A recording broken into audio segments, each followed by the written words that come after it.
Bonjour à tous, ici Jojo67 et aujourd'hui je vais vous expliquer comment mettre vos icônes qui ne sont pas en HD via une application très utile qui se nomme iRetiner.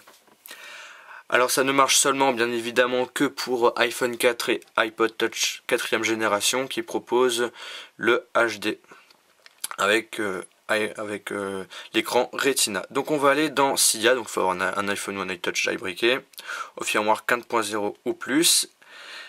Et on va aller dans la barre de recherche. Alors avec l'application, vous n'avez plus besoin de faire des choses avec Mobile Terminal, ça se fait tout automatiquement, donc c'est très facile à utiliser. On va aller dans recherche et on va taper iRetiner. Voilà. Donc on va installer iRetiner qu'on trouve sur la source de Big Boss. Le logiciel est gratuit, donc on fait une installation. Donc installation, confirmation. Et on va encore télécharger quelque chose qui se nomme Erika Utilities, qui est en bêta 17 et qu'on trouve également, ah non, pas sur la source de Big Boss, mais sur la source de ModMyE.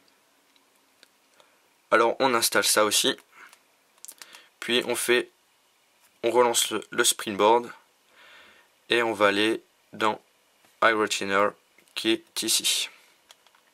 Alors vous avez plusieurs choix, c'est mettre les icônes en HD, restaurer les anciennes icônes et fixer les icônes blanches. Fixer les icônes blanches, je sais pas à quoi ça sert. Alors mettre les icônes en HD, c'est la première chose qu'il faut faire, de toute façon c'est l'essentiel de la vidéo. Donc vous allez appuyer sur mettre les icônes en HD. Ça prend beaucoup de temps, donc je ne vais pas le refaire parce que j'ai déjà fait. Il remet donc, ça marche vraiment, c'est assez bluffant. J'étais quand même assez étonné quand j'ai vu toutes les applications, parce que j'avais pas mal d'applications qui n'étaient pas en HD. Et là ils se sont transformés tous en HD et c'est vraiment assez bien fait. Après, si vous en avez marre des icônes en HD, ce qui m'étonnerait fortement, vous pouvez toujours restaurer les anciennes icônes. Alors vous appuyez dessus, vous aurez un Rosprint qui va aboutir. Alors si vous avez beaucoup d'applications, ça prend quand même pas mal de temps. Moi j'ai pas mal d'applications, j'en ai plus d'une centaine, et ça a pris quand même 5-10 minutes pour mettre toutes les icônes en HD. Alors je vais pas le refaire, mais je vais vous montrer un petit exemple. J'avais fait une photo dernièrement sur une page avec des applications qui n'étaient pas en HD. Bon, là peut-être que vous voyez pas tellement bien, mais moi je vois vraiment la différence.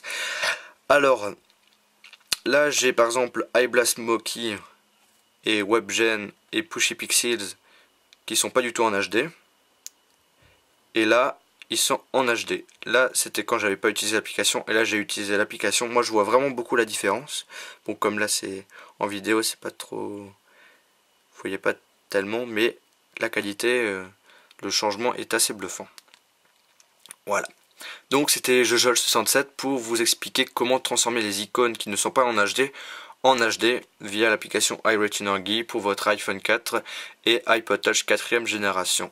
N'oubliez pas de vous abonner sur mon canal de YouTube, cela va vous permettre d'avoir toutes les futures vidéos que je vais sortir prochainement, et sur mon Twitter, et de visiter le site internet iPod Touch is a Pro. Merci et au revoir.